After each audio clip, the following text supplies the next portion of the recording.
This podcast is part of the Deluxe Edition Network. To find other great shows on the network, head over to deluxeeditionnetwork.com. That's deluxeeditionnetwork.com.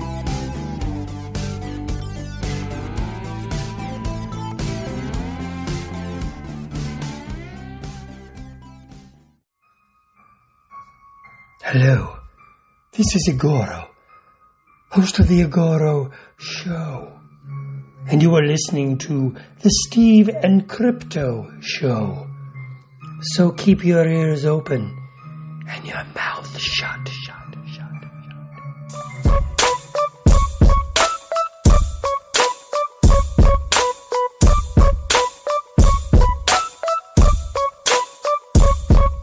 Hey, welcome to the Steve and Crypto Show, presented by thestevestrout.com. I'm Steve. I'm Crypto Zoo. Welcome to episode 143, part 2 of our Crypticon hype, our Crypticon pregame, whatever you want to call it. I'm not a sports guy, so pregame feels weird for me to say.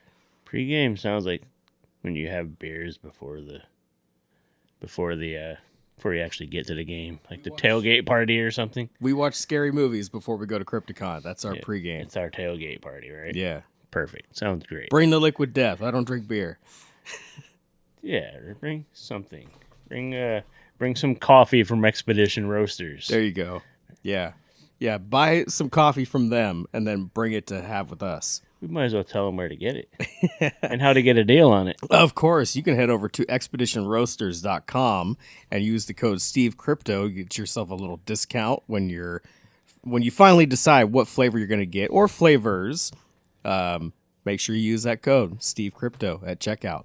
I'm looking at a box of Expedition Roasters on Steve's counter right now. We have more to try pretty soon. We'll get back to that once we get through Crypticon. That's Crypticon right. is it's a big thing for us.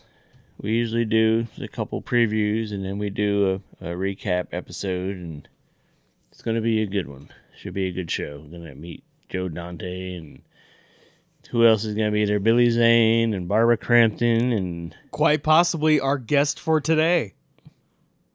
Who's our Not guest? possibly. He's going to be there. Hope so. Our guest for today. You know what's funny? Like, before we get into that, a funny story. It's a convention story. I was covering a convention a while ago. I don't know if I'm not going to say what convention, but one of the main guests at the convention, it was a really popular show in the late 90s, early 2000s, sci-fi show. People really liked it, had a big following. It was like a remake of an old show. I'll say it was a Battlestar Galactica convention, and one of the main guests was one of the top actors from the show, was supposed to be there, and they contacted me to cover it and to interview this guest. So I did an interview with the guest. It was really cool. He was a really great guest. I'm not going to say who because he kind of got screwed right at the convention. But like a week before the fucking convention, like I had the interview. Like this was back when I used to do like on the phone and have to Type out the whole fucking interview. So I did an interview, typed it out, posted it. It's up. It's on the stevestrout.com. You could find it. You can go back in the archives and find it. It was a good interview. He was a really good dude. Super talented guy. But like a week before, they canceled a whole bunch of the guests, including him. Which was shitty. And it pissed off some of the guests that were still going to be there. They canceled and went and did like signings around town and did their own thing. And it turned out to be cool, but like it was fucked up. But I don't know why. Oh, I said it because you said I'm pretty sure they're going to be there. But Yeah. he'll be there. This ain't going to happen with him. But it just made me think of that story. But anyways. Yeah, hopefully nobody ends up canceling. Hopefully nobody has diarrhea or anything like that. Keep them that from... happened too. And that's not, no Speaking shit. of That's not a stories. joke. Speaking of stories, yeah. Well, there was shit, actually. Too much of it, apparently. Yeah. But yeah, so we got Zach Galligan from the Gremlins. He's our guest on this episode, on our Crypticon preview, part 2. That's right. No need to even hype it up that much because I already do that before we start talking to him. There you go. So yeah, before we get to that interview with Zach, I want to thank you guys for supporting the Stephen Crypto Show. Those of you who already have, or those of you that plan to, you can show us a lot of support by rating and reviewing the show and sharing us on social media. And be sure to tag us. He's CryptoZoo88. I'm the Steve Strout. That's pretty much everywhere.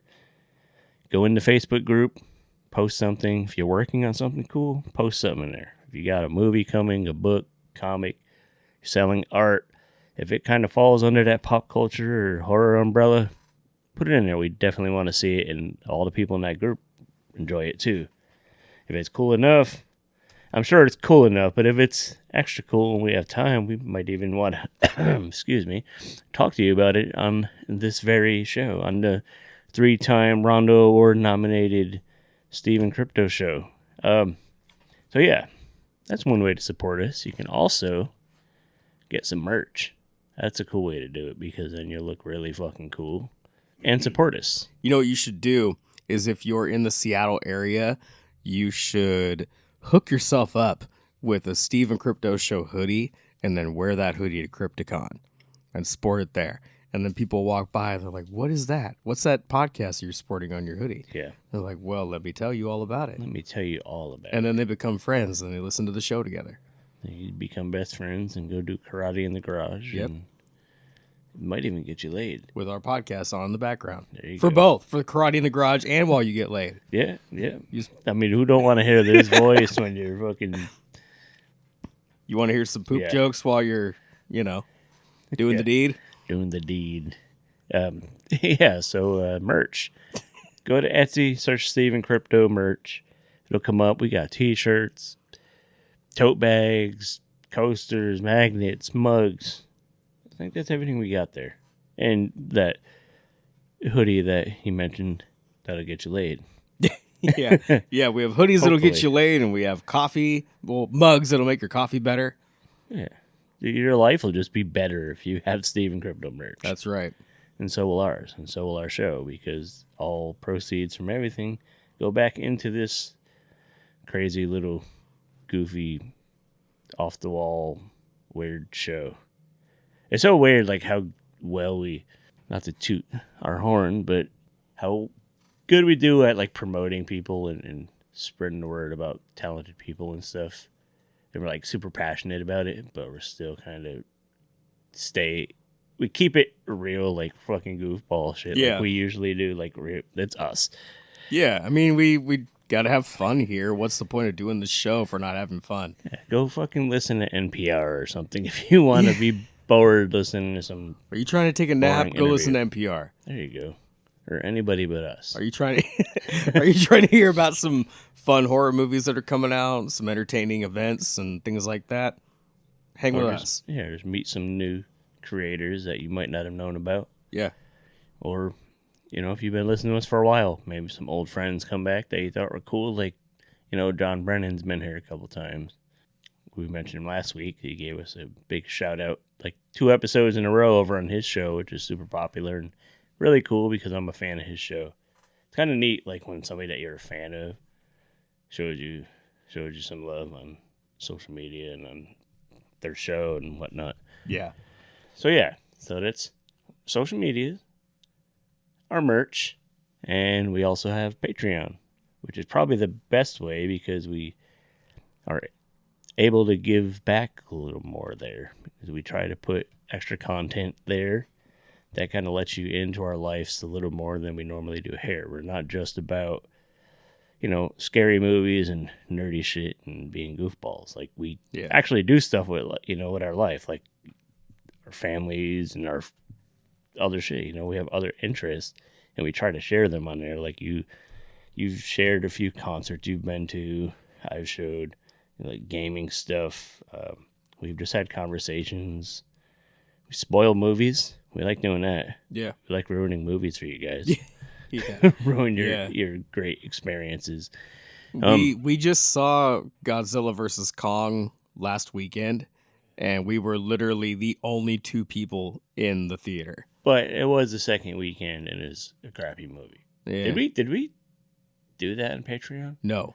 We should. We have not yet, but that's Let's why I'm talk bringing about it that up. soon, yeah. That's why I'm bringing it up, Let's because talk we about could that. go over there and spoil it for people. So That's a good idea. if you don't feel like spending the $16 to go see the film, Hey, I had reward points and got a free ticket. that's so true. You did. Yeah.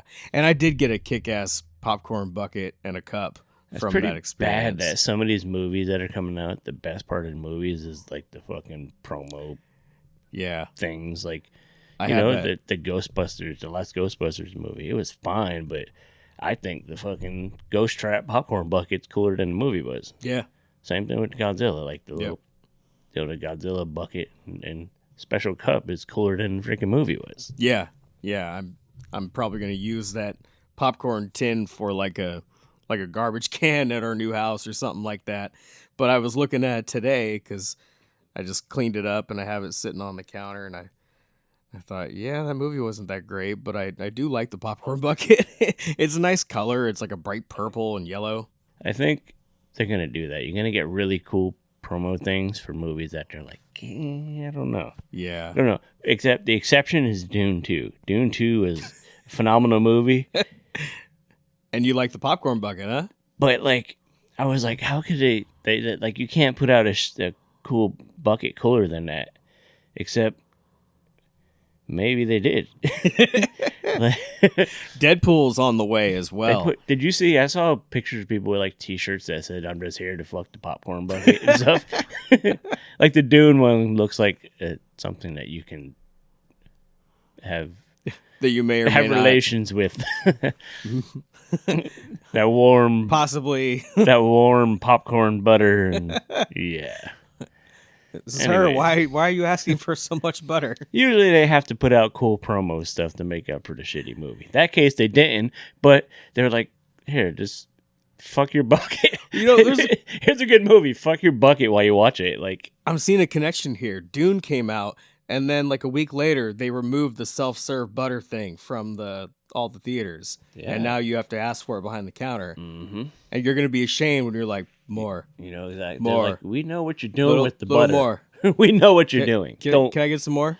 Just put it right in my hand. Can I get like a little sidecar of it? Just Extra? squirt it right in my hand. Can you just squirt it around my bucket rim? Like, no. anyways, this is not the proper introduction for for the star of the Gremlins. But what we're talking about Patreon.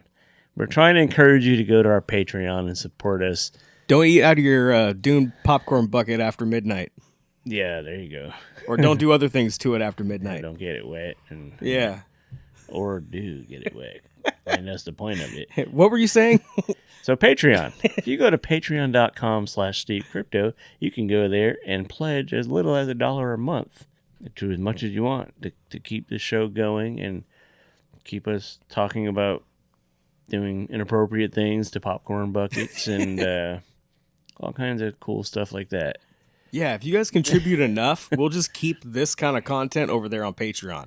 So you could even contribute and be like, please, guys, just stop talking about the popcorn buckets on the regular show.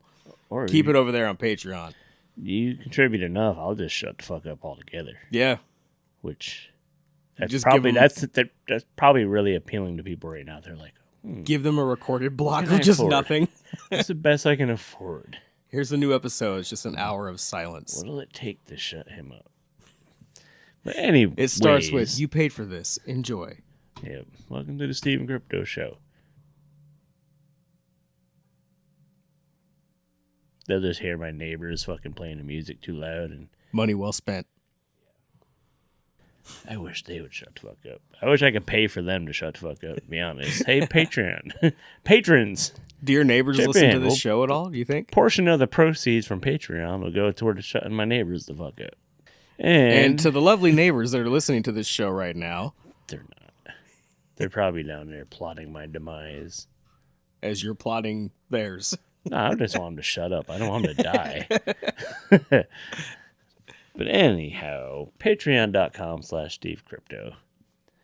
Like I said, everything that comes into the show goes into making the show better. It goes into tricking out our convention setup and stuff like that, it goes to getting us to conventions because it's not always free. Like, we get invited to shows, but we got to get our butts there. Yeah. And y'all know how that gas prices be. Gas prices be crazy nowadays. But with that all being said, why don't we get to our guests? Because that's why people are here anyways. But before we get to our guests, we have one more thing we need to add. Since we're promoting ourselves. I believe it's time that we let these fine people know about the network that we are a part of, which is the Deluxe Edition Network, a.k.a. Is that the one that we're the podcast in a month at? Well, I was about to say there are 3 podcasts of the month, just like always. No, there's not. There's 3. There's the Steve and Crypto Show, the Steve and Crypto Show, and the Steve and Crypto Show. I thought the third one was the Steve and Bartholomew show. Dylon. So not Steve and Bartholomew. The Steve and Dylon Show. We record hot fire. No. Let's get back to the popcorn. Moving on. Deluxe Edition Network. What's it all about? It's a wonderful place where you can find a podcast for you. Like, I guarantee you're going to find a show for you. Even if you're listening to this show right now, for some reason you don't like us, you're like, well, these guys suck, but I think I'm going to move on and go check out the other shows on the Den. That's fine. There's a bunch of shows there waiting for you. So check out deluxeeditionnetwork.com. There are a couple pages on Facebook as well if you want to join those and just look at the banter from all the podcasters that are a part of it. And I want you to come back and report to us. Tell us what you found. Tell us that you went to the Den and you found a cool show. Let us know what it is. It's probably not us. No, we must be doing something right if we're the podcast of the month. Yeah, and we're the last one, too. It's probably because we have guests like we have today.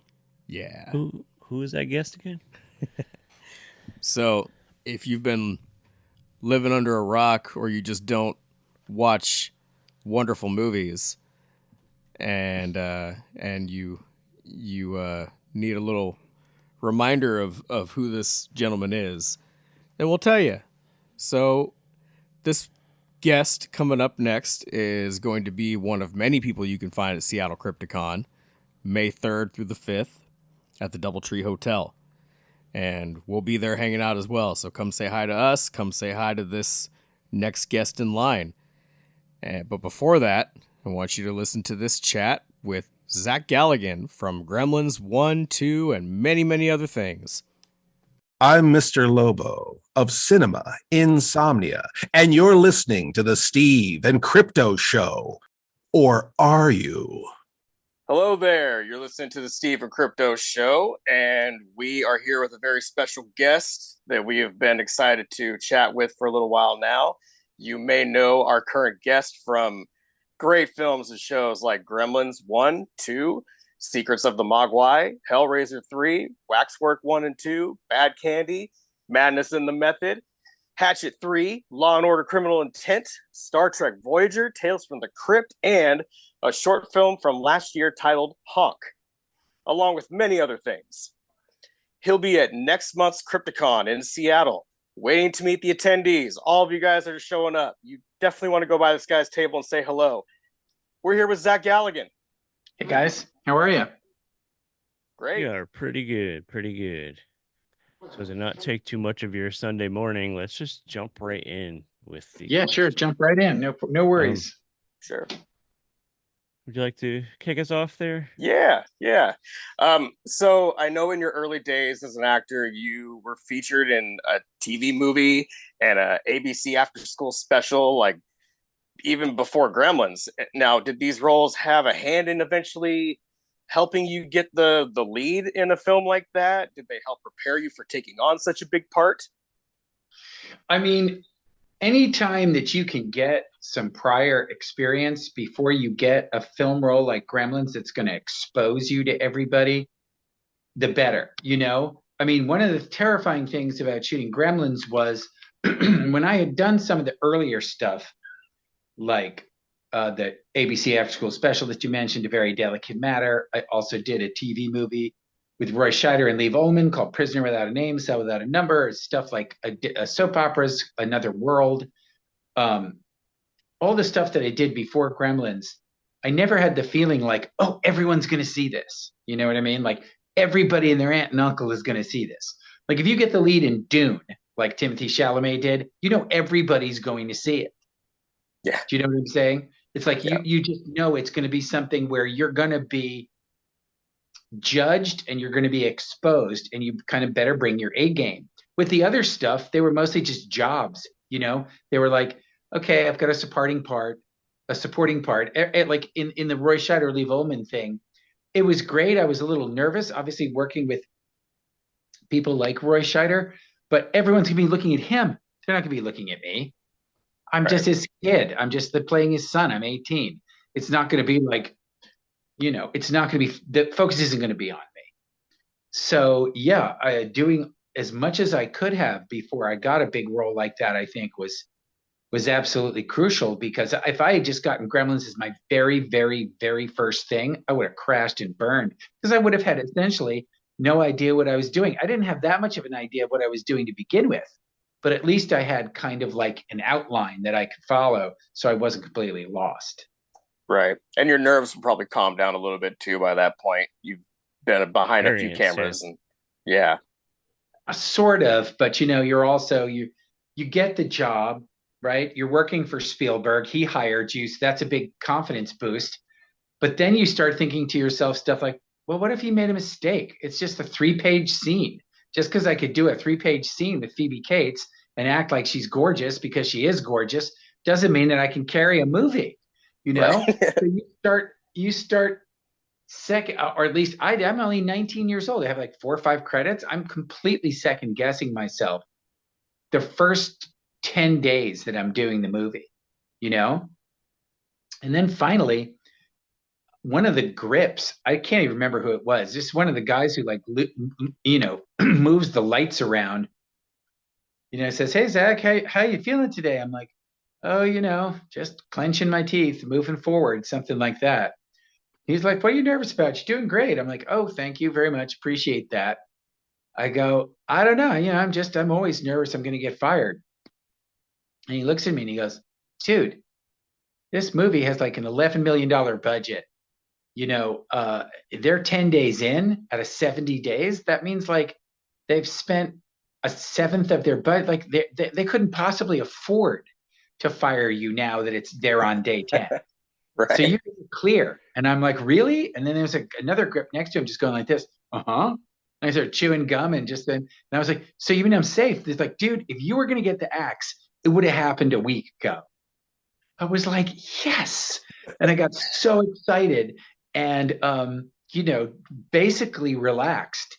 And once I relaxed, I think I did performed, better and did a much better job playing Billy Peltzer.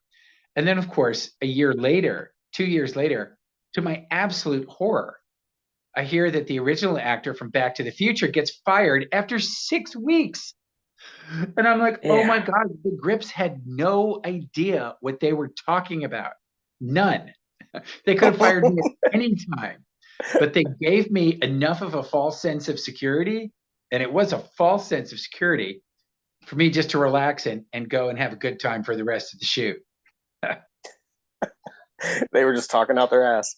Yeah, that kind of leads into when you first booked the Gremlins role and you read the script and everything. Did you fathom how big it would become? Did you have any idea that this was going to be so huge?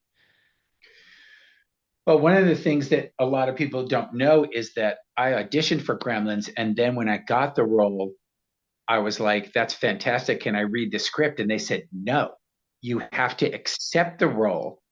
And once you've accepted it, then we can give you the material. And I was like, well, how do I know if I want to do it if I haven't read it? And they're like, we can't help you. It's a leap of faith. You want to do a Spielberg movie or not? So I basically was like, screw it. Like, how bad could it be? You know what I mean? I'm the lead and it's Gremlins. Like, until I got the script, I didn't even know what Gremlins were. I mean, I knew what they were mythologically, from Bugs Bunny cartoons, but I didn't know anything about the movie. The only thing that I knew about the movie was my audition scene. That's the scene where I walk down the street with Phoebe Cates and ask her out on a date. That's it. So I don't know if the Gremlins were metaphorical. I had no idea. So I get the script and I read it, and it's amazing. And I'm running around, I'm blowing up the movie theater. Spoiler, I blow up the movie theater. All of this stuff is going on, and I'm like, not surprisingly, because it's Spielberg and he's just come off of Poltergeist and E.T. It wasn't, it's like, oh my God, this is incredibly badass. So once I read it and saw what I'd gotten myself into, I was like, this is mind blowing. And yeah, I think if it's executed well, it's going to be amazing. And then, of course, to sort of my surprise and slight consternation when I got on this set, I'm 19 years old. Joe Dante's 36. Mike Fennell's in his mid 30s. Everyone's pretty young. Chris Wallace, who is the special effects guy, is like 28. There's a bunch of young guys with thrown $11 million by Spielberg, and he's like, go make something fun. And, to my growing concern, it felt as if, and it was true, the special effects were kind of a work in progress. Like they were kind of not making it up as they go along because it was way too complicated, but they were, how about this, figuring it out as they went along. So a lot of it, especially the Gizmo stuff, because what happened was Gizmo was a much smaller part of the original script, and Spielberg fell in love with Gizmo. And so Gizmo Gizmo was supposed to die halfway through the movie. And Spielberg goes, you can't do that. He's the cutest thing. That's like killing the dog. You can't do that. You've made the audience fall in love with him, and now you kill him. The audience is going to turn on you. You can't do that. And they're like, well, what do we do? And they're like, you make the Gizmo become like his sidekick. And that's where they came up with the idea of putting him in the backpack and keep my North Face backpack, carrying him around with me, the whole thing, which is great. You know what I mean? I mean, in a way, it's sort of like almost like you already kind of had that idea from Luke Skywalker and Yoda to a certain extent, except Yoda was like the I will tell you what to do thing, and Gizmo's completely clueless. So sort of a reversal of roles. So yeah, I was just kind of like, are we going to be able to pull any of this off? It was very exciting, very seat of the pants, and very, very the whole thing is very nerve wracking. Can imagine. You mentioned, you brought up Joe Dante, who is also going to be at Crypticon with all of us. How is he to work with? Well, here's the thing about Joe, and I think he would tell you this to this day. Joe got started as an editor. He was an editor for movies. First, he started editing. He started at Roger Corman's B Movie Factory. I think it was New World Pictures, and so he would do movies like he would cut the trailer for David Carradine's Cannonball, or Ron Howard directing Grand Theft Auto, and some of these stuff, Death Race 2000, all the stuff with Mary Woronov and Paul Bartel. That's why Paul Bartel is in Gremlins 2 as the usher. So he was an editor of trailers and coming attractions and stuff like that. And then he became, and he was editing with film, not this digital stuff or Final Cut Pro, anything like that. He was taking actual film and splicing them together. So what he told me was that as a director, he kind of sees the entire movie in his head, edited, and he storyboards every single shot, which he did in his own cartoonish way. He storyboarded the entire film. So really, he would say things like, I don't really know all that much about acting. You guys are the actors. I know what looks good and what doesn't look good. And I know what seems truthful and what doesn't seem truthful. So you guys, do the scene, and if I feel any false notes or anything like that, I'll tell you and we'll cut them or we'll change them. Or if, you get too small and it doesn't register, I'll let you know. And if you get too big and it seems over-actory or, artificial, I'll also let you know. So he basically left Phoebe and myself and most of the other actors alone. I would say the one time he kind of intervened was with Hoyt Axton, who is Hoyt was a wonderful on-camera presence and had a lot of charisma for a big sort of roly-poly guy, and was just he was like a big lovable kind of big teddy bear kind of a guy. But he was a singer. He's a country western singer essentially, and he had dipped his toe in acting, and he really had no craft of he had no technique. He just knew how to be himself. So Joe spotted that because we had the scene in the where I get the Christmas present, where I get the Mogwai for my dad as a Christmas present, and then Hoyt has to tell us the rules, and it was all spelled out in very nicely written Chris Columbus dialogue. And Hoyt, for whatever reason, and I've seen this happen a billion times on sets, for whatever reason, some actor just has a problem with a chunk of dialogue. It's not how they would say it. It's not how their brain works. It's not particularly well written or well written for them. And so they're just stumbling all over it. And they somehow they just can't get it out. Whereas other pieces of dialogue, they get out no problem. So Joe finally went over to Hoyt and said, "Hey, Hoyt, you know what the 3 rules are, right?" And Hoyt goes, "Uh-huh." And he goes, "Tell him to me." And he's like, "Don't get him wet. Don't expose him to bright light. Don't feed him after midnight." He goes, "Great. Now throw the script out the window and just tell your son what the 3 rules are, as if you were the father telling your son what the 3 rules are." And he goes, "I can do that." So they turn the camera on, and what you see in the movie is essentially Hoyt taking the content of the monologue and doing it his way. And so you can see little Hoytisms in there where he goes, "First of all, they hate bright light. We know that. We know that. They hate bright light.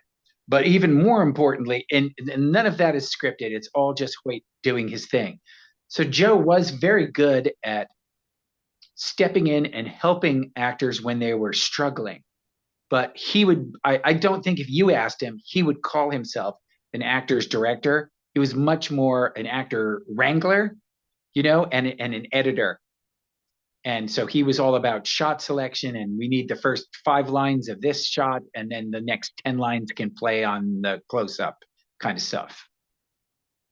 It seemed like you had a lot of trust in you guys, which is really nice.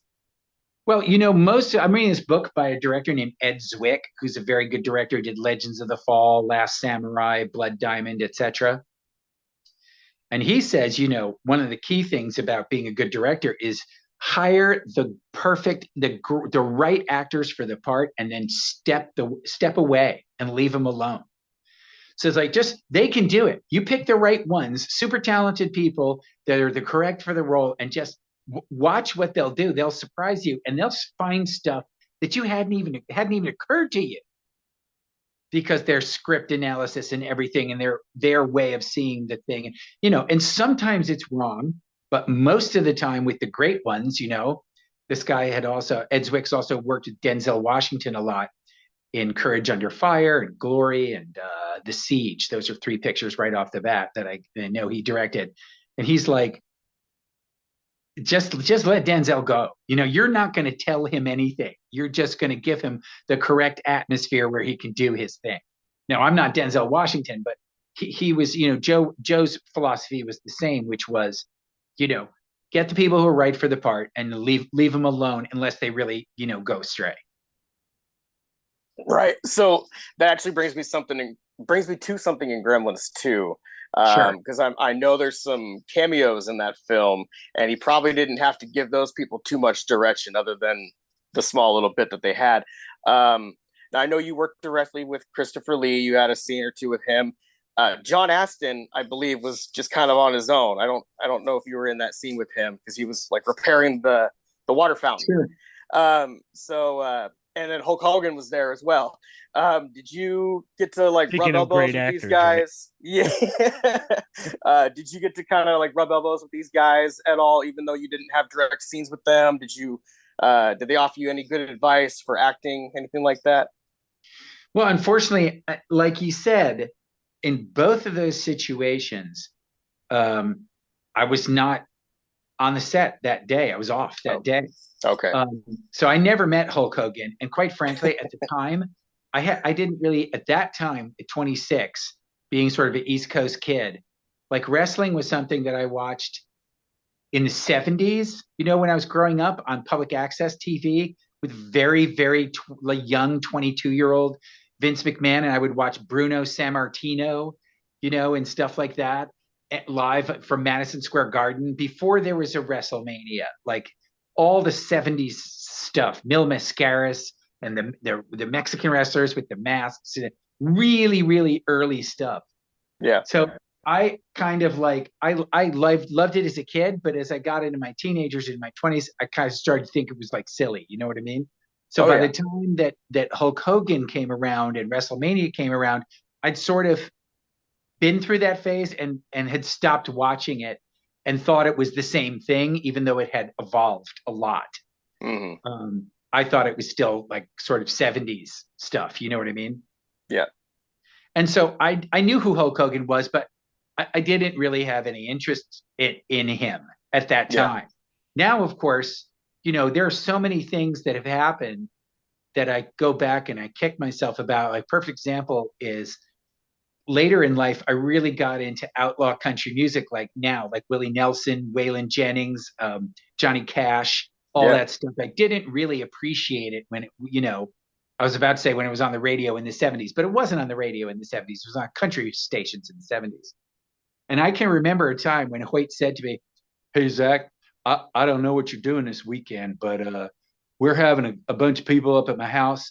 Waylon's going to come by. He and I are going to sing some songs together, and we're going to have a barbecue and food and stuff by the pool." So Hoyt invited me to hear him and Waylon Jennings sing country songs in his living room for 12 people. Oh man, my grandpa and my dad both would have been there as soon as he said Waylon. That's all they would need. I remember on Warner Brothers set, they're shooting the Dukes of Hazzard ads. We're doing Gremlins. I'm like, oh, the Dukes of Hazzard guy? Yeah, that's not my music. Where's Black Sabbath? If Ozzy was coming over. Yeah. Waylon who? Right. The guy who does the Dukes of Hazzard theme song? I don't have any interest in that. Now, I literally, I have difficulty thinking about it because I part of me wants to shoot myself in the head that I gave up that opportunity. So, the same thing with like Hulk Hogan. It's like I could have gone and spent a day with the Hulkster, but I didn't. You know what I mean? Or Gomez Adams. Well, I grew up with the Addams family. I didn't even know he was in the movie until I saw it. Like that was one day cameo. I must not have looked at the call sheet. One of the very strange things about Gremlins 2 is like when we shot the first Gremlins, I was in something like 65 out of 70 days of shooting. It's something like that. 64 to 70, 66 out of 71, something like that. In Gremlins 2, if you really look, my character's missing a lot. There are a lot of other things going on. And Phoebe and I are not nearly as much of a presence in the second one as we were in the first one.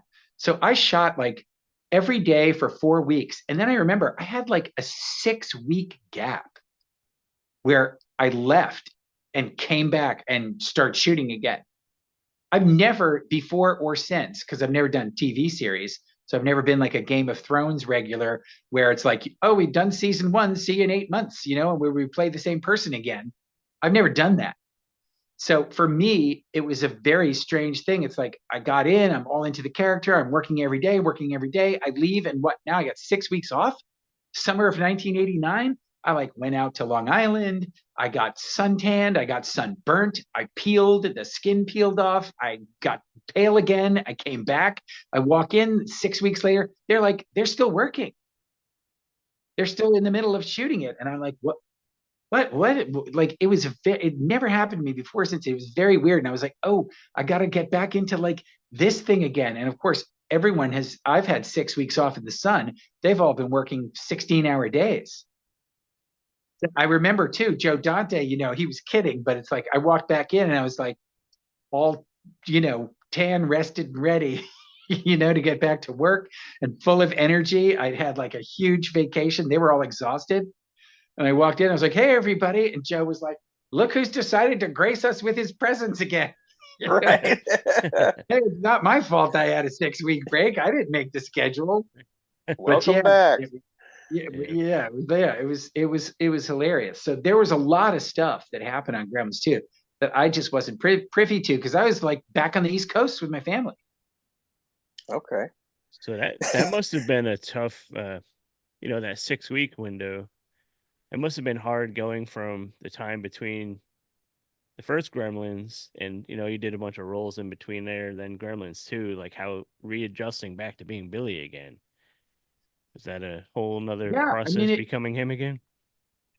It kind of was. I mean, it was exciting again, but also it was like I could tell that the tone of Gremlins 2 was so different. Like, when we're doing Gremlins 1, you could tell some of this was scary. The kitchen scene was like scary. The Christmas tree attacking my mom, me coming in and cutting the head off and saving her as my mom's being choked to death by Christmas lights. Like that's unnerving stuff. Even you fighting Stripe with the chainsaw and it's this close to your face. Saw blades coming this close to my head, and it's like we're doing Gremlins 2 and it's just like we're doing a comedy. It's hilarious and we're having fun, but it's not scary. And I miss that. I really miss that. I'm like, where's the tension? You know what I mean? It's just a bunch of gags. And so people love it and stuff like that. And I like it too, but I just think it goes, I love chunks of it, but I just think it goes too far in the Mad Magazine direction for my taste. Apparently not for a lot of other people's taste. A lot of other people come up to me and I can't tell you how many people like Gremlins 2 more than Gremlins 1. It used to be that Gremlins 2 was a disaster and all the original Gremlinites didn't like it.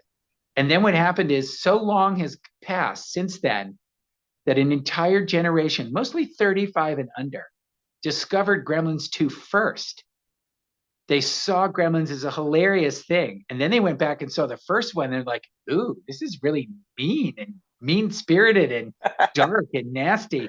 I like the first one better. You know what I mean? And so it's like, I get it. If your first exposure is Gremlins 2, that's going to be your Gremlins brand.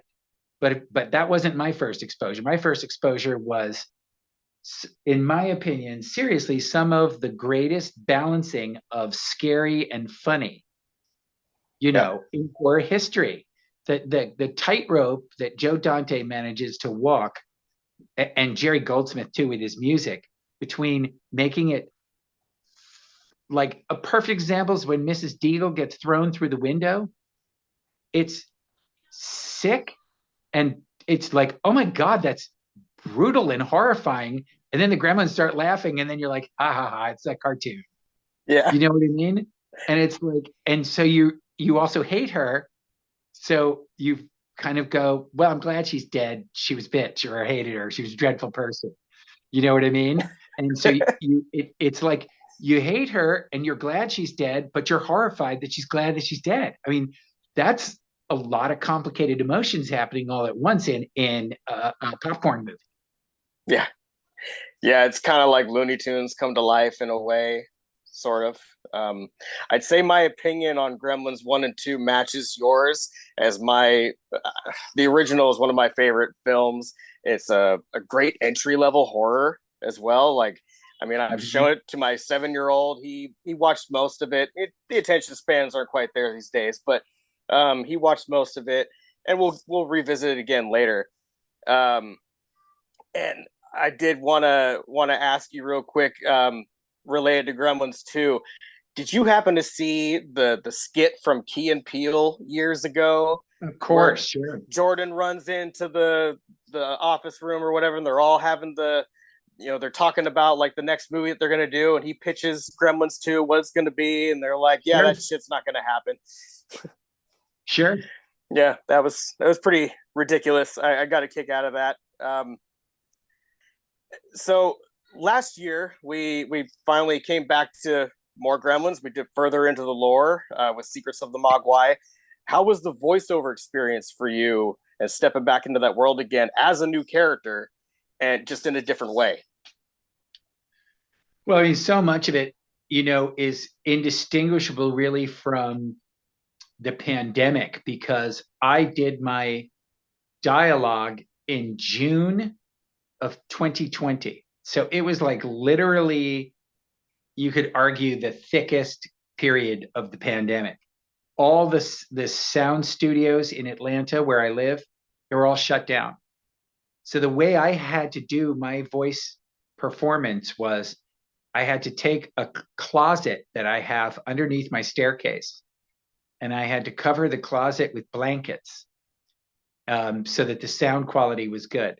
I had to go in there. I had to kind of turn all the lights out, hook up a professional microphone, use my cell phone in my hand, like I'm doing with you guys, to take direction. And then I had to use my laptop to record my dialogue. So I'm in the pitch black closet covered with blankets under the stairs. I could barely see. I got a microphone here. Thank God the microphone has one of those little blue lights on it so you can see the microphone. I'm talking to the director on a Zoom call. What do you want me to do? She's like, make it more like a little bit more like this, like like a bartender kind of a guy. I'm like, okay, let's try it this. And it'd be like action. So then I would like sort of turn my thing and go and then do it into the thing. And then they would like listen back to it. So, I mean, thank God for technology, or it never would have happened. But I recorded all 6 episodes of my dialogue in about 90 minutes in the staircase one afternoon in late June of 2020. So, and then it didn't come out for 3 years, and I wasn't allowed to talk about it for 3 years. So it was weird because people would be like, they're doing this animated thing, dude, that's so lame they didn't include you. And I'd be like this, yeah, it sucks, doesn't it? I'm such a Warner Brothers player, and then they do this thing and they don't even include me. Man, if I were you, I'd be so annoyed and pissed off. I'm like, yeah, I'm at my wit's end too. Meanwhile, 2 years earlier, I've already got 6 episodes in the can. I can't tell anybody, not even my own family. Even my sister and my mother didn't find out, or excuse me, my sister and my brother-in-law. My mother unfortunately passed away by then, but no one in my family found out until my presence was announced in the project at San Diego Comic-Con in 2022. So for 2 years, for 25 months, I had to keep it quiet that I'd done 6 episodes and couldn't tell anybody. The only person who knew, was my girlfriend. That was it. So if we need somebody to keep a secret for you, just call Zach. Apparently people were like, damn, man. Same thing, by the way, same thing with the Mountain Dew commercial. When I did the Mountain Dew commercial and it came out, Joe Dante didn't even know. It was like he sent a group email to me and Mike Fennell and Phoebe and Kent Beta, who's the editor for Gremlins 2, and a few other people that are on our email chain. And he goes, look at this, Zach's been holding out on us. By the way, for all your Crypticon potential attendees who are watching this podcast, this is going to be the first convention I've done with Joe Dante since 2008. Oh, wow. This is not a kind of like happens every year type of an occasion. So if you are a Gremlins fan and you live anywhere in the Vancouver, Washington State, Oregon, Idaho area, you should get your butt over there, because this doesn't happen a lot. That's right. So I did want to know, as you were talking about the first 2 Gremlins movies and your preference as well, if you were given full control over a future Gremlins film, what would you do with it? What direction would it go with the story? Do you have any ideas? Like, have you thought over time, like, what would I Oh do my if God. I've had 34 years to think of a Exactly. billion ideas. Well, for me, there's a number of ways that you can do it, but the most obvious one and the one that sort of lends itself to, multiple possibilities is this. You have to start with me and Gizmo being together. And then somehow I lose Gizmo. Maybe through no fault of my own, maybe through one of my kids, whatever. Because here's what can't happen. I can't screw up the rules again. You know what I mean? Somebody else has to break the rules. After 30 years, I have Gizmo under lock and key. Nothing has gone wrong. Really, it's not that hard not to break those 3 rules if you're really paying attention, and if you know that if you're honest, that causes it's life and death. People die because of these things. You know what I mean? So Billy's taking it very seriously. Something bad happens to it. He's taking them to I don't know. He's taking them. He's taking Gizmo, to get is super sick. So he's taking him to some animal specialist that he goes to see and gets in a car accident. You know what I mean? And that's how he loses. So Gizmo gets out. Gizmo gets found by somebody else. They break the rules. Chaos ensues. Hopefully it's in a cool city like London or, Vegas or someplace like that where the Austin. I can think of all sorts of places, Seattle even. You think of all sorts of cities where you throw gremlins in, it could be very funny and amusing. And now, rather than threatening, like in Gremlins 2, the gremlins are out in the cities. The gremlins are going to get out into the cities. We have to stop them. Now they get out. They have to take over something like London and take over the underground and mess the plays on the West End of London, something like that. You know what I mean? They need to do all of this. And then now you've got a million different possibilities that you can do, satirizing British culture, with the gremlins making fun of them and screwing them over. And then it spirals out of control. They call in the authorities or the army or whatever, National Guard. And they can't figure out what to do because they don't know the rules. So who are you going to call? Gremlin Busters. And then Billy has to show up with Gizmo and tell them the error of their ways and figure out a way to put the toothpaste back into the tube. And they do it in exciting fashion, and that's how it ends. And that's, I think, basically how it's got to be. I like that. Love to see that come to life. And another thing I've thrown out there, too, on many other things is, you have Gizmo, and he does a metamorphosis like a caterpillar into a butterfly, right? He goes into a pupal stage, and he comes out, he's a gremlin. Well, why does it have to stop there?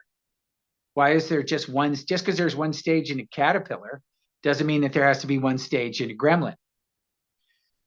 So we've never seen the gremlins live longer than 24 hours. Every time they've been alive for even a day, they've been executed, blown up, or electrocuted, right? Everything hatches, and I fix the problem with the electric gremlin 4 or 5 hours after it happens, less, maybe even. So in a kind of, not a draft, because I never wrote it, but in like a 2-page, 3-page treatment I wrote one time, I set it in London. I had all of the gremlins go down into the tube and cluster there like they do in the movie theater. And a strange thing happens is that when they cluster in a tight group, kind of like ants, how ants make a mound and then the ants climb on top of the mound to make a chain to get whatever. I don't know if you know what fractals are, but fractals are when one part is exactly the identical thing of the entire whole. They fuse into this one giant gremlin. But it also transforms. So it doesn't just look like a big gremlin. Now they kind of stole that almost in a way. They didn't steal the idea, but they had the idea of a giant gremlin in Secrets of the Mogwai. If you've seen it. So that idea in a way is kind of a little outdated now, or has already been in the zeitgeist or whatever. But so you have, that's another way that you solve it, is that it morphs into this singular giant unit, and then you kill this singular giant unit, you save the day. Rather than trying to herd cats, which is kind of what it is when you've got a 10 million gremlins crawling across London. Like how do you fix that? You know? So do you think, in your own opinion, we'll ever get another live action Gremlins movie? Well, I've been asked this a lot, and my I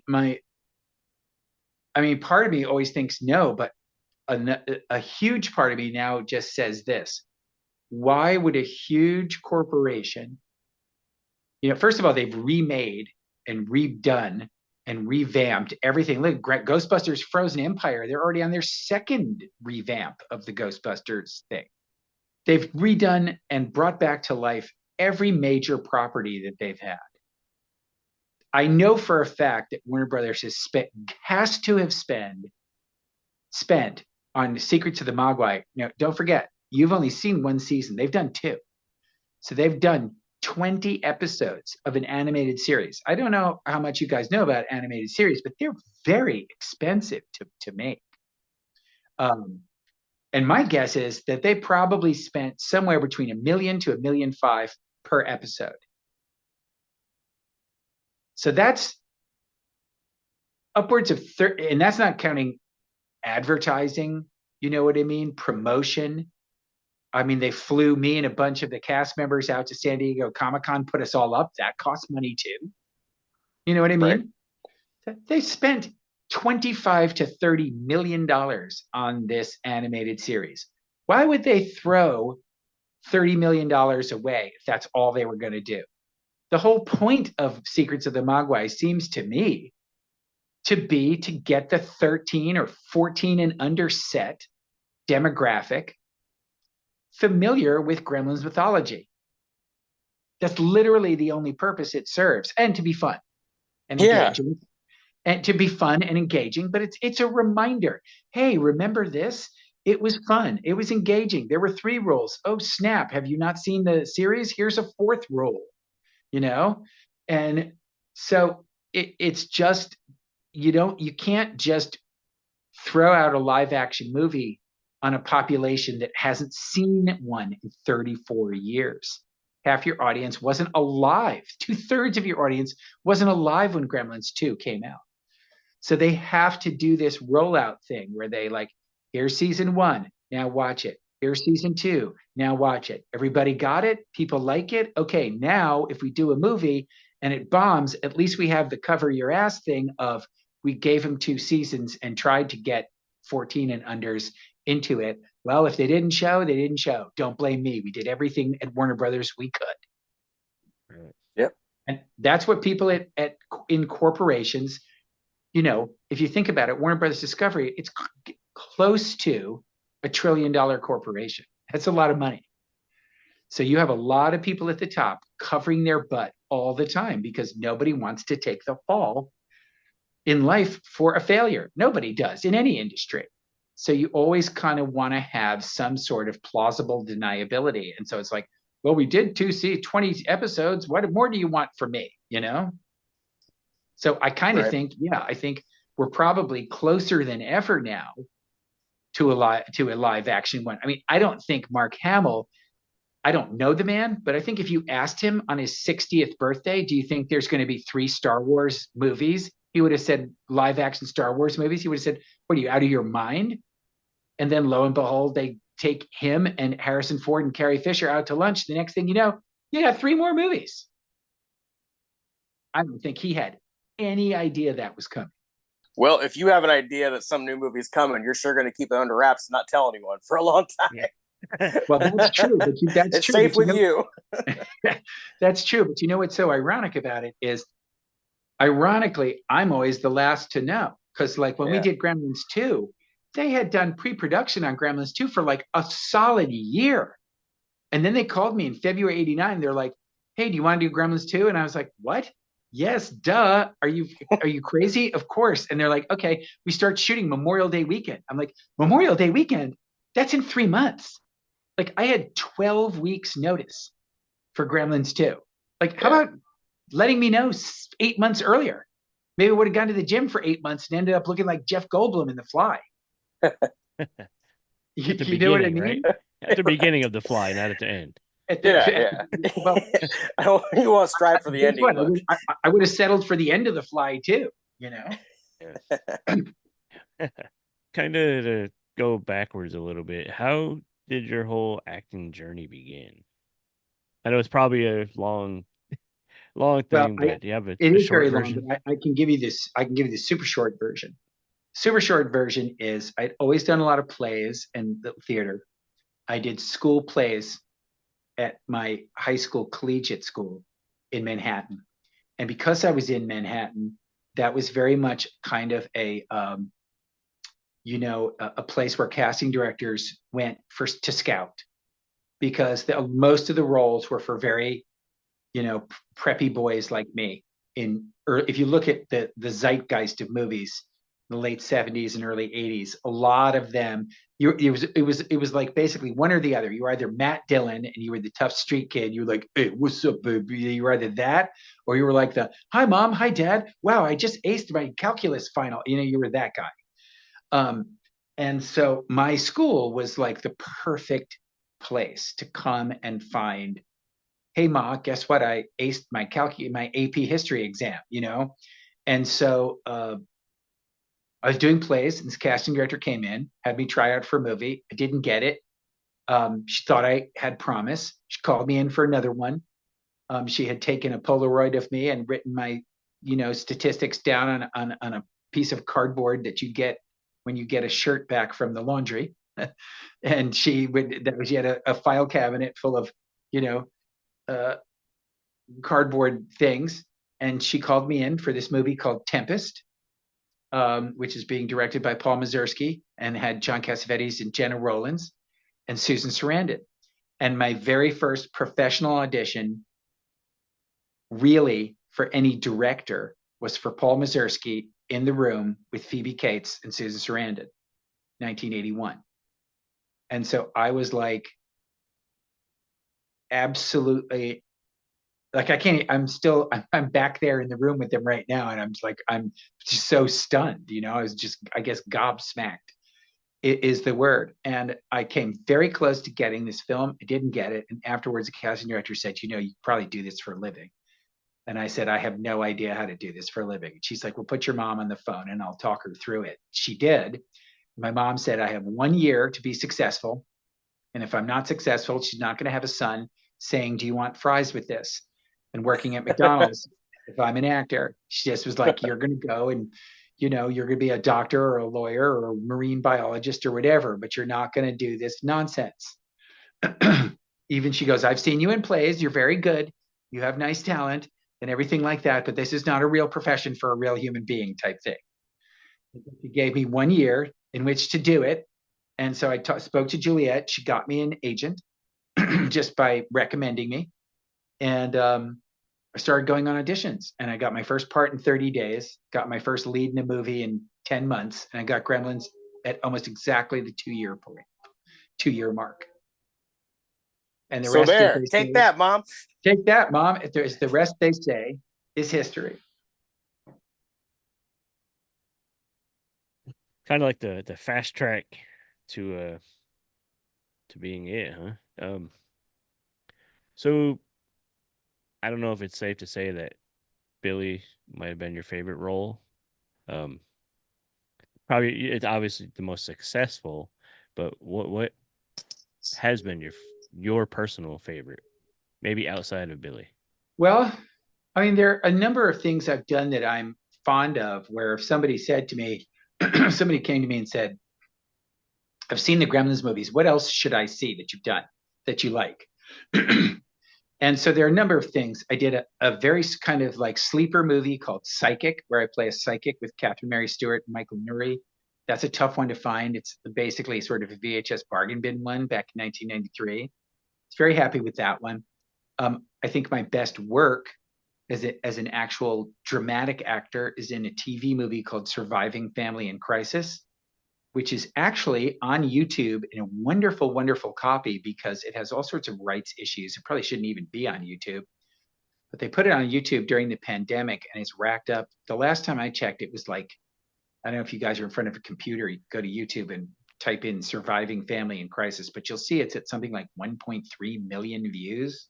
Wow. Something like that. And it's the best cast I probably ever worked with. It's hard to beat. It was Ellen Burstyn, Marsha Mason, Paul Sorvino, Len Cariou, River Phoenix, Heather O'Rourke, Molly Ringwald, and myself. And it was a movie about teenage suicide, and it was very tough movie. Very, very, it's even to this day, it's a very brutal movie, especially if you actually experienced suicide in your family. For people who have, apparently it's like close to unbearable to watch because it's just comes so close to the truth. So obviously, if you're talking about real hardcore drama, it's the best drama thing I did. As far as horror goes, obviously I love Gremlins, I love Waxwork. I really like what I did in Hatchet 3, because to me, I was experimenting with something, and that was like, I wanted to do a big kind of over the top character, the type that you would see in like the 70s horror movies that I grew up with, like Night of the Lepus, you know, or William Shatner in Kingdom of the Spiders, all of the Marjoe Gortner, Food of the Gods, all the stuff I saw at the 70s drive-ins, you know, that you can still see on Shudder every now and then, movies like Squirm. I wanted to be the guy who's like, what the heck's going on in here? You know, that guy. And so when Adam Green basically was like, you can do whatever you want for this sheriff character, I thought, cool. And I practiced, this is actually pretty funny story. I practiced a kind of Cajun New Orleans accent for a couple of weeks by watching Dennis Quaid, The Big Easy, and just studying some stuff on YouTube, the Cajun dialects. And then I went down to New Orleans, and I was down there. I hadn't been down there since 1990, and now it was 2012. So it'd been 22 years since I'd been down there. I went down there, and to my horror, I noticed that nobody down there really spoke with a Cajun accent. Fitz New Orleans, hi, can I help you? I'm like, what? You know, it's like things have changed. This isn't Southern Comfort anymore. You know, that Keith Carradine movie that Walter Hill directed in 1981. As you could tell, I mean, listen, I just turned 60. I'm old school. I grew up 70s and 80s movies. So I know the whole shebang. So I went down there in 2012, you know, everybody's like, you know, graduated from Tulane and is like, what would you like? Would you like short rib, you know, étouffée or something like that? I'm like, oh God. But now I'm like, I can't do this. Nobody in New Orleans even talks this way. I'm gonna be like a laughing stock. And I thought, well, you know what? In a way, that's kind of perfect. And I was like, well, maybe I'll go on with it anyway. And it was about a day before filming, and I met Caroline Williams. Caroline Williams playing my wife. She's from Houston, Texas. She talks like this. She's from Houston. How you doing? How you doing? Good to see you. You know, this, that. She's real, you know, I don't know if you've met her, but she's a real Southern girl. You know, she's Texan. And we started talking, and I thought, and I asked her, I said, how do you suppose your character and my character met? I thought, you know, yeah, it's Hatchet 3. Screw it. I'm going to do a backstory. Why not? And she's like, oh, we probably met in, you know, I said, how about this? We met in Houston, fell in love, and then Hurricane Katrina happened, and we felt, you know what? There's this huge influx of people from New Orleans to Houston. Maybe we should go the opposite way and like help with the cleanup. And so that's why we were in New Orleans doing our thing, what we were doing. And then I decided while I was there, I'd become a parish sheriff. So came up with all of this convoluted backstory. But as a result, I thought, oh my God, Houston accent, I can sound just like George W. Bush. Yeah. I kind of do Sheriff Fowler as a kind of flustered George W. Bush, or just Houston native. who's like just so frustrated by sort of some of the incompetence of people that he's working with. And that's why my favorite scene is when I get on the radio with him and I'm at the very end when I'm trapped in that ambulance thing and I'm screaming at them. I'm like, no, you morons, and it was just incredible fun to do. And that's how I was like, I got it now. I'm going to make it big. I'm going to make it over the top. It's Hatchet 3. It's not Citizen Kane. It's Hatchet 3. Yeah. You got to realize what movie you're in. You're in Hatchet 3. Okay. There's a guy named Victor Crowley in the swamp who's like ripping people in half. This is not the time to try and be all, Zen master. This is the time to be over the top and hilarious and do an homage to 1970s and 80s, horror authority figures. It's almost like Walking Tall with Buford Pusser. This is all the stuff I saw at actual drive-ins. So I just tried to do that kind of thing with Hatchet 3, and a lot of people get the joke, a lot of people don't. That makes me think of a movie that I mentioned in the beginning that I wanted to make sure I brought up was Madness in the Method, and I enjoyed the film. I love all the cameos throughout, and I was like pleasantly surprised to see you in there as the director role. Can you tell us anything fun about that movie or how you got that part? Sure. Well, the guy who produced that movie is a guy named Dominic Burns, and he and I teamed up together for this movie called Cut, horror movie in 2000. I'm going to say 2009, 10-ish. And that was a wildly ambitious idea, which was it was going to be a one-shot horror movie. In other words, a horror movie that takes place in one continuous shot. Now, of course, in my personal opinion, and I would say this to Dominic, even if he was sitting next to me, it doesn't work because horror relies on the building of suspense. So you kind of have to have cutaways and delays and build. And it's hard to build in a continuous shot. So you have this incredibly impressive shot, but none of it's really scary. It's not really scary because the camera sees something in the window and then it runs away, but then it kind of doesn't, and it doesn't work. Anyway, so I worked with him, and when I was over there in England, I've always been somewhat more of a mimic than I am an actor, and so kind of when rather than really acting, I'm sort of mimicking human behavior in hopefully an accurate way. And when I was over there with Dominic, so many different British accents. So one guy was talking like this, and I was doing this the other day, and then he was like, "No, come on, you know." And then there was another guy talking like this, and then I was talking like that the other day, and I was doing the Liverpudlian one, and then yeah, great, Also, this one is a sort of Paul McCartney, and I was just doing like tons and tons of accents for Dominic, and he's like, "I've really haven't met an American that and he hadn't met that many American actors because I haven't really met an American that can do, as many British accents as you can. Like you can even just snap into the posh one. And you say, well, that's frightfully good of you. Could you get me one of those cucumber sandwiches? No, right over there, and could just improv it.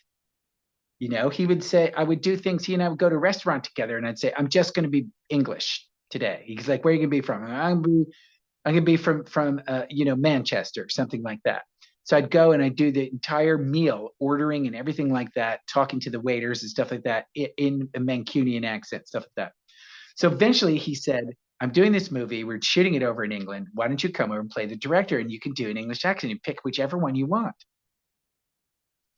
And so I did. And I just came up with this kind of guy. There's this one character in Clockwork Orange with Malcolm McDowell who's really, you have to go back and watch the movie. He's really creepy. He sort of like makes a creepy pass on Malcolm McDowell. And he keeps talking. He's sort of like, you're really nice. Yes, yes. How nice to do you. That's great to do. Yes, yes. Like do this very weird mannered thing. So I sort of stole a little bit of that because, as they say in acting, good artists borrow and great artists steal. So I stole that thing from Clockwork Orange and kind of twisted it and formatted it and sort of tried to make it my own, and just made him this sort of, it's great to see you, and a sort of obsequious person. I love the Snoogans is so good. I love the yes. Are you and the silent person wonderful? That kind of thing. And I just wanted to show people there's stuff I can do that nobody thinks I can do. They just think that I can do the hi ma, hi dad, I'm home kind of thing.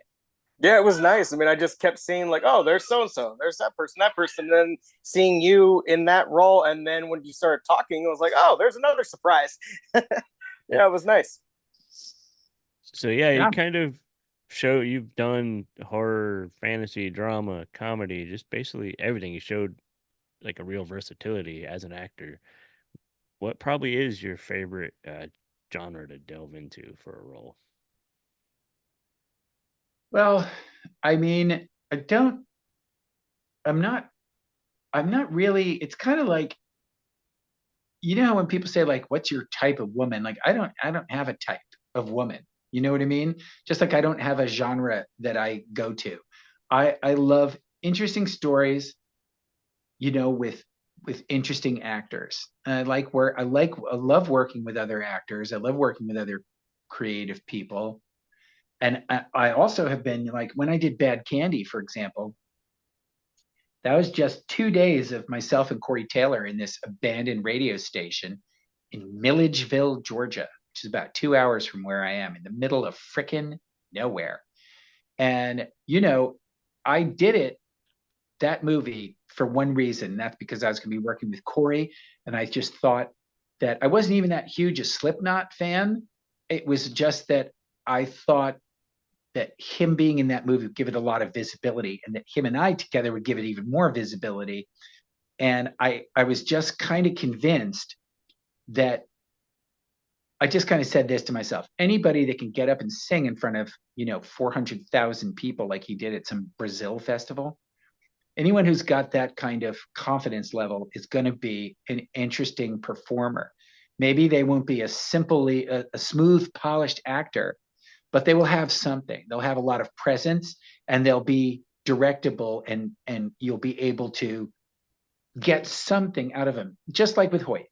Hoyt, same thing. He's a country and Western singer, and I think he's wonderful in Gremlins. I think he's a very hilarious, charming character. And his some of the stuff that he did just super quickly, like when he tries to sell the guy the smokeless ashtray, all of that's improv in his halting delivery. It's hysterical. And so getting back to Corey, a lot of what's in Bad Candy is, after the first few hours with Corey, we start feeling really comfortable with each other. And a lot of what you see in that movie is just improv between him and myself. And then he throws that gremlin joke in there, and I say to him at one point, I go, okay, boomer, because that was the big expression at the time, okay, boomer.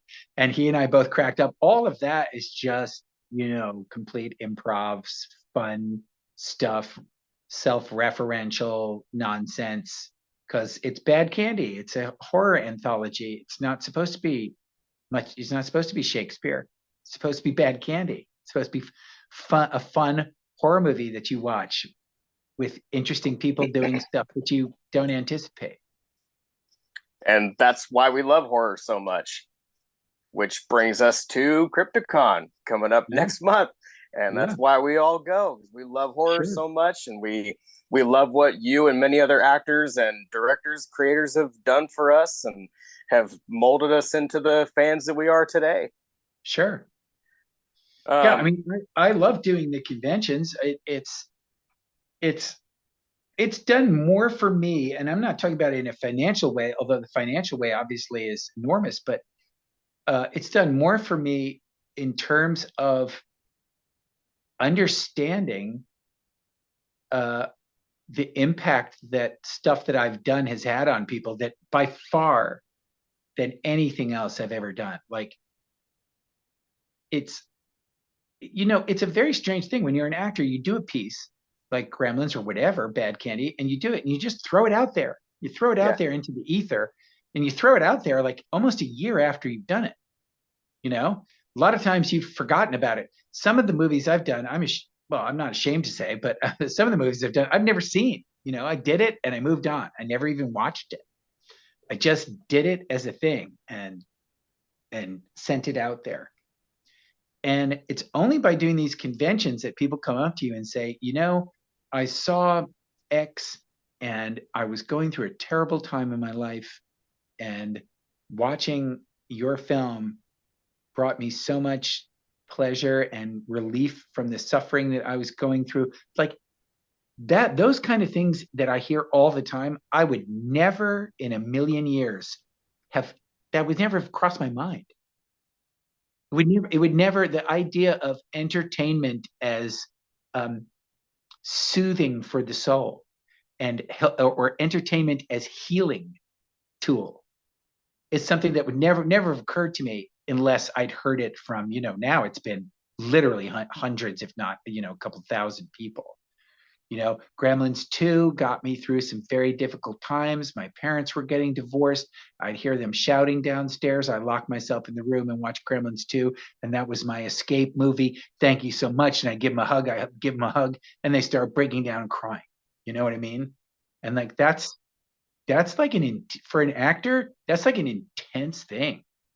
That's a really, really intense, moving thing that I had no idea that I was ever going to be a part of, and it's a very emotional thing for me too.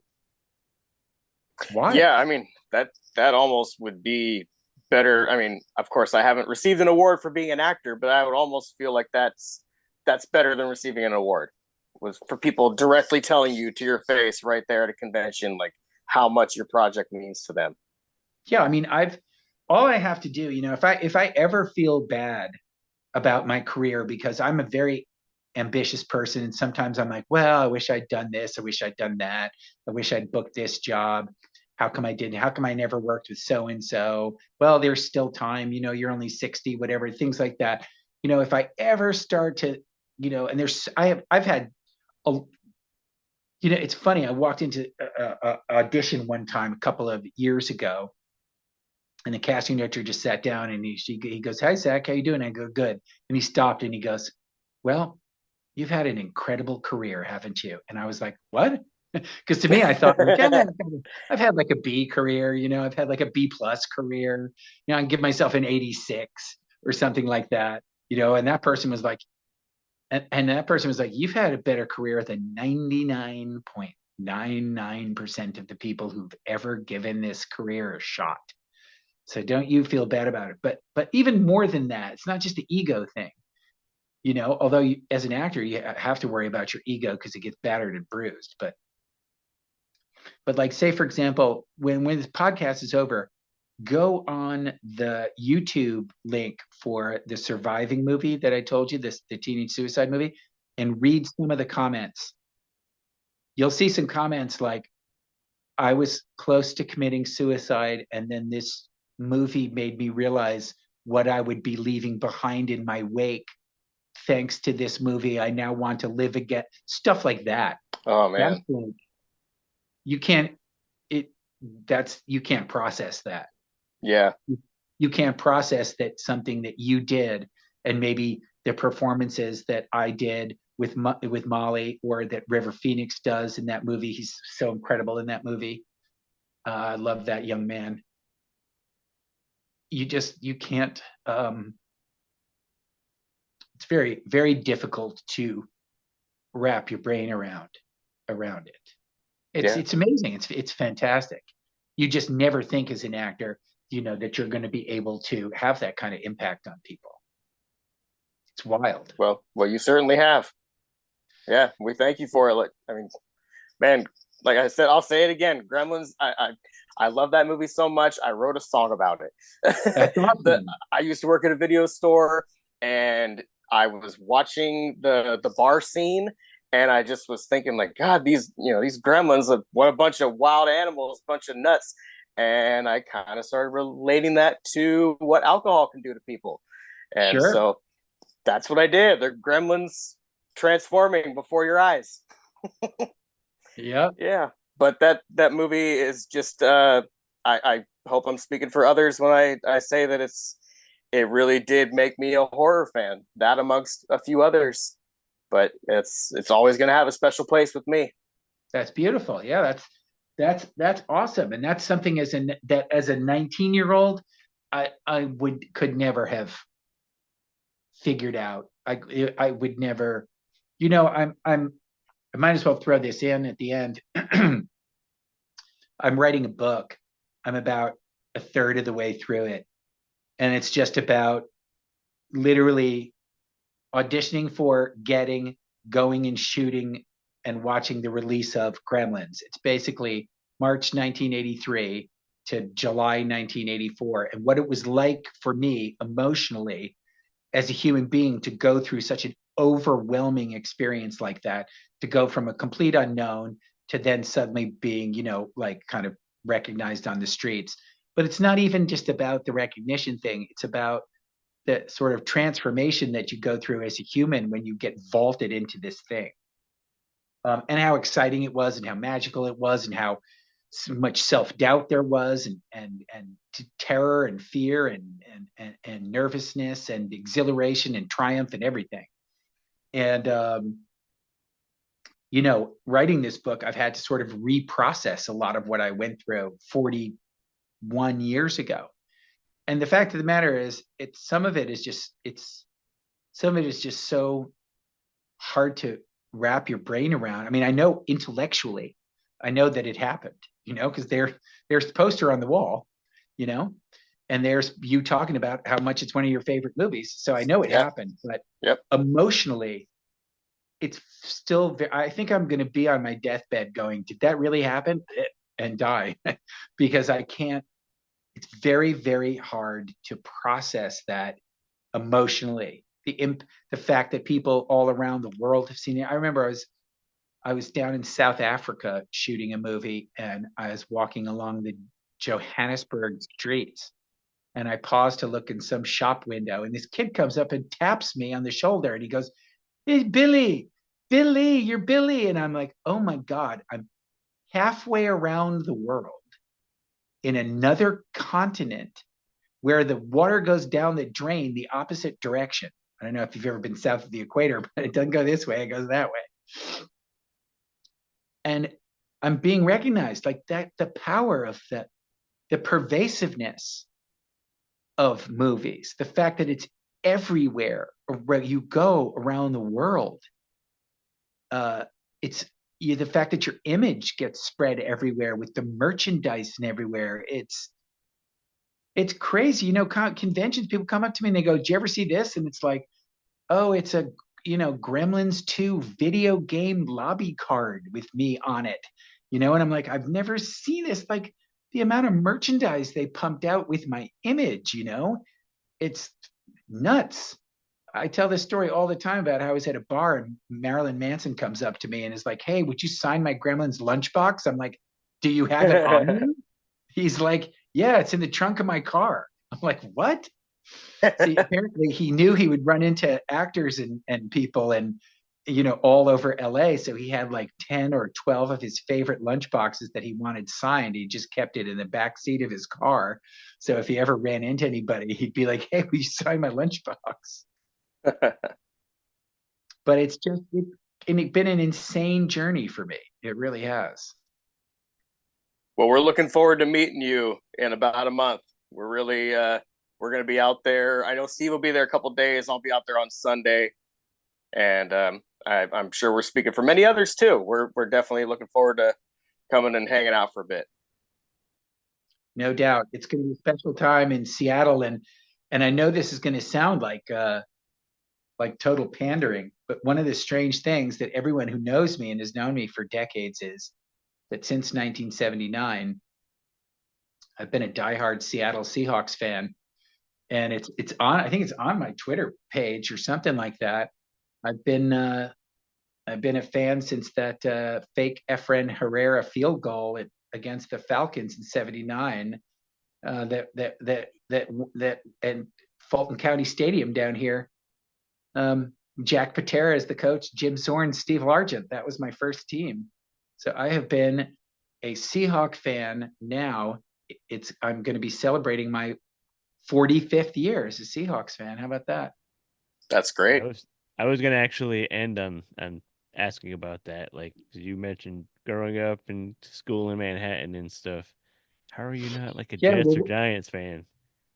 so what happened was if you go back and look at 78, 79, both the Jets and the Giants are terrible. And I'd flirted with being a Rams fan. And you got to remember, I'm like 14, so I'm a kid. Kids get disappointed easily and have short attention spans. And so the Rams, I'm pretty sure with Pat Hayden as quarterback, I think it was 79 or 80 or something. They went up against the Cowboys and they lost. Rams did. I don't think they won a Super Bowl until Kurt Warner, and even then it was when they were in St. Louis. But yeah, I'm pretty sure that's right. So I gave up on the Rams, and I would watch Monday Night Football, and Howard Cosell was so enamored of the Seahawks, especially Jim Zorn and Steve Largent. So you'd be watching, and it would be like dun dun dun dun bum bum bum bum bum bum bum bum. Right? They have the halftime highlights, and he'd go like this: Seahawks down by 7 points, right there. Jim Zorn to Largent for the touchdown and the win. And he would get so excited about it, and it got me so excited about it. And I was like, "My name's Zach. I'm 14 years old. Jim Zorn has a Z in his name. That's cool. I like that. Oh my God, he's a lefty.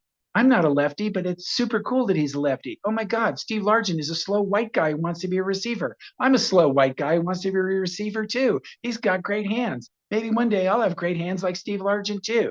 Next thing you know, they had that Jack Patera, that crazy coach to try anything, like fake punt on second down in the second quarter, be like, for what? He was just super entertaining. And I was just like, for whatever reason, and that helmet with that kind of the original Seahawk that looked all sort of like blank, vacant stare on the side of the helmet, I was like, something about it. And the colors was all cool. And the name Seattle, it just seemed super badass and far away and cool. I was like, that's my squad. And 45 years later, here I am. Have you been out here for any games? I have. I went to 2006. I came out when Hasselback was the quarterback, and I came out for a Rams game. I feel like it was the opening game of the season. I think it was the opening game of 2006, and it was at the field, and it was rocking. It was so great. I had such a good time. And my ex-wife at the time, she did one pretty cool thing. She got me down she got like press passes and got me down on the field for the warm-ups. So I was down at the sidelines watching Hasselback warm up and throwing to this one guy. I'd have to go back. You're talking 2006. You're talking almost 20 years. They had this enormous tight end. He was so huge. I couldn't believe how large he was. You don't believe how huge these football players are until you get down on the field and stand next to them. They're like refrigerators with legs and stuff like that. And yeah, it was great. It was great fun. I love Seattle. I haven't been to Seattle in 10 years. I've been there since 2014. So I'm super excited to be there. And I will be there May 3rd, 4th, and 5th at Seattle Crypticon. So come on down, y'all. I think that was the Crypticon year. If I'm not mistaken. Right. Pretty Yeah. sure. 'Cause I know I came out to meet you that year. There you go. I got my my Zach Was I nice or photo was I a stashed dick? away. You were nice, except I think you're wearing a Seahawks hoodie, and I'm the anti-Seahawks guy out here. I'm sorry. I want to leave you with that. I'm from the Northeast, and I grew up a Giants fan. Oh, sure, yeah. And so I got to be the guy to rain on everybody's parade out here because they're all Seahawks, diehard Seahawks fans. That fan base I respect the fan base, but I'm the bad guy. I like to root against them and give everybody a hard time. Hello to the bad guy. There you go. But all right, Zach, we look forward to seeing you and Joe Dante first time together at a convention in, what'd you say, 10 years? 16 years. Okay. That's enough reason right there for everybody to come out. That's right. There you go. It's huge. So we will see you at Crypticon, and thank you for taking time to hang out with us. And yeah, it was thank you a very pleasure. much. All right, guys. Thanks so much. See you then. Thank you. We'll see you. My lords and ladies, Lord Blooddraw here, and you are listening to the Steve and Crypto Show. Now, if you're a horror fan, you know this is the place to be. Ha ha! All right, we are back. Thanks to Zach Galligan from Waxwork, the great classic 80s goofy movie. We love it. And, of course, that other one. What's it called? Gremlins? Yeah, something like that one. Yeah, so we're excited to actually hang with him in person at Crypticon. Him and Joe Dante are going to be there. That's like a rare appearance together, which he mentioned in the chat. First time in 16 years. Long time, yeah. I'm hyped for that. I definitely want to meet Dante and, of course, meet Zach again. I met him a few years ago, and he was a really cool guy. Exciting. Crypticon's always exciting. It's a good show. If you want more details on Crypticon, go to crypticonseattle.com. And of course, if you want to hear a little more about it, if you missed last week's episode or the last episode, it won't be a whole week between these episodes. If you missed 142, we chatted with a couple of filmmakers who are screening movies at the Crypticon Film Festival, which is another big part of the whole convention. There's so much stuff there. There's the film festival, there's the vendor hall where you could buy all kinds of horror, merch, movies, art. There's all kinds of cool stuff. There's the celebrities. I did just say the film festival. They have like makeup competitions. They have costume contests, all kinds of stuff you get at conventions. For VIP members, there's the Friday night party. There's Friday and Saturday nights. There's parties. Party upstairs. Yeah, those get interesting. Those are fun. Good times. There's just so much happening at this show, and it's big, but it's still a very like intimate show, and you'll get time with your favorite celebrities and your favorite vendors, and you're not elbow to elbow and 100,000 people like you would be at like big Comic-Con or something. And it's just a good show. It's a well ran. They all their volunteer and crew are always great and helpful.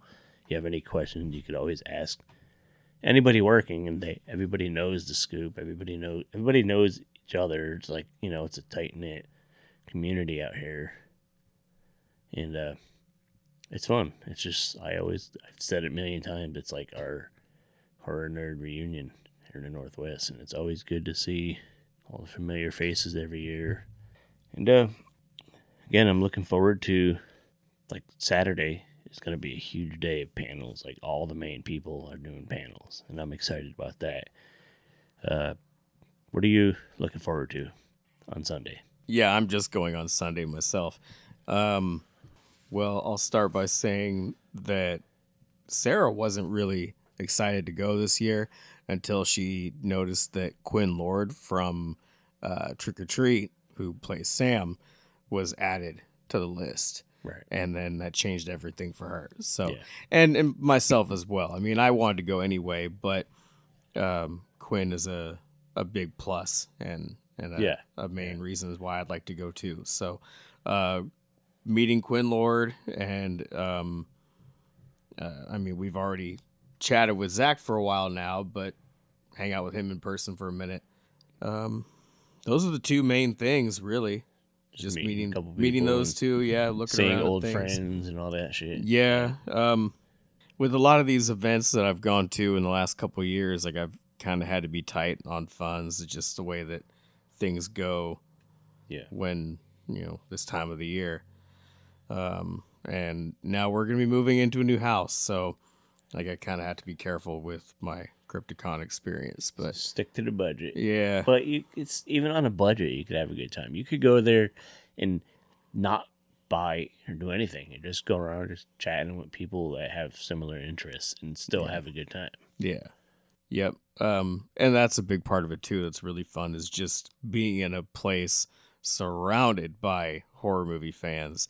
And it's kind of bittersweet because I wish we had that all the time. I wish we had that around here. I wish there was a place that we could go in our town on a normal day There's and nothing feel like that here. feel welcome and feel like, we're surrounded by spooky lovers. It's not ever gonna happen here. No. We gotta travel anywhere to go. Like literally, like the next county over is so much more cool. Yeah. It's so weird. Like it's a beautiful place we live, but it's just meh. Yeah. I just wish we didn't have to travel to feel like we were around our people a little bit more. Yeah. It'd But- be nice to. Events like Crypticon are worth a little. Yeah. Are definitely worth a little effort.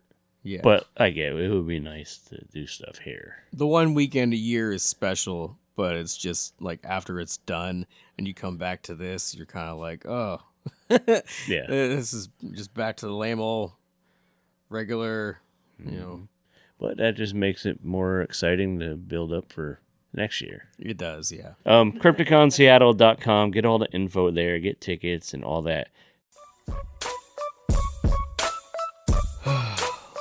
Shit, Steve, call me Alaska Airlines because I'm barely holding myself together. Too soon with the Alaska Airlines, but I feel you. You sure? You sure? Too soon. A little bit. You know what? That's fine. Fortunately, I got hooked up with these tropical THC gummies from Sunday Scaries. They're called couch potatoes. Yeah, they're legal. Yeah, they're real. Yes, you definitely get high. And no, you shouldn't drive. Couch potatoes come in 4 different flavors. Tropical flavors, that is. Mango, pineapple, orange, and blue raz. They're so tasty, they'll have your taste buds signing up for jury duty. Couch potatoes are ideal for boosting your happiness and relaxation by entering a mild euphoric state. And whether you had a shitty day of work, the kids are finally asleep, or you spent the weekend with the in-laws, just take one gummy and watch your stresses melt away. You can get 20% off your order with the code SteveCrypto at SundayScaries.com. Afraid? Don't be. There's a 100% money back guarantee on all purchases, so there's no buying risk. Check out SundayScaries.com and feel good.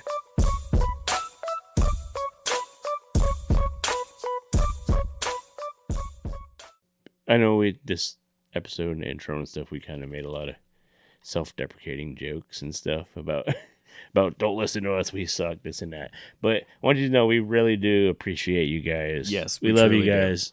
All 4 or 5 of you that Yeah. are listening. Yeah, thanks to all 7 of you who have given, It's 7 given now. us a chance. It's gone Yeah, up. See, yeah. we've improved. We've gotten better. 2 of them are in town. There you go again. We don't count. We listen to ourselves, but we don't count. Yeah. But yeah, we really appreciate it. It's just how we are. We just have fun and talk shit, and yeah, that's all I want to say about Yeah. that. If you're listening, no matter where you are, Port Townsend, India, wherever, if you're listening, thank you. India. Where did India come from? I don't know. I was just thinking of like somewhere really far away. India's pretty far away. Egypt. If you're in Egypt India. and you're listening to our podcast, thank you. Is your brain just in the Middle East right now? No, Like, it's very far. Okay, Australia. Australian I want fans. some Norwegians to listen to us. The Canadians up north. The Canadians. Canadians. Canadians. Yeah. Well, I know they listen. Yeah, it's true. Actually, we've seen the numbers. Thank you. We got a couple Canadians that listen Yeah. to us. So we appreciate them. Thank Yeah. you, Canadians. Yeah, you guys are really Thank polite. you, our neighbors to the north. Living up to the stereotype. You're very polite. Very Thank nice you. and polite. Yeah. They just listen because they're polite. They don't like us. They're just like, I just put it on the background and go Yeah. get ready for my day. just to be polite. The volume is off all the way, but it's playing. Like, I I'm don't- not trying to give we don't any like- of you guys ideas. We don't like them hosers. We just listen because we're polite. Shit. We'll but- take it. Really, we'll but take it. yes, thank you. We appreciate everybody. Keep listening and sharing the show. Leave us reviews. Go to the Patreon. It's super cheap. Sign up. We'll get stuff up there that might interest you. Give us ideas what to post there. Give us some good ideas. Yeah. What do you guys want to hear us talk about? Any particular topics? As long as they don't take too much effort. I'm just kidding. I had a cool idea. What's I that? mean, I don't know if you would want to do this or not, but like we could talk about Go to Canada. like say you were gonna make an album, say, like a rock album, rap album, whatever, and I would you make a just I would like make a jazz album. you make so for a fun conversation, we could just go back and forth on like 10-track album. What are all the guest features? You got guests on every single one. How are you gonna lay it out? Because like I'm not just gonna put any old person on a song. I'm not gonna put Match Out with Dolly Parton. You know what I mean? Why not?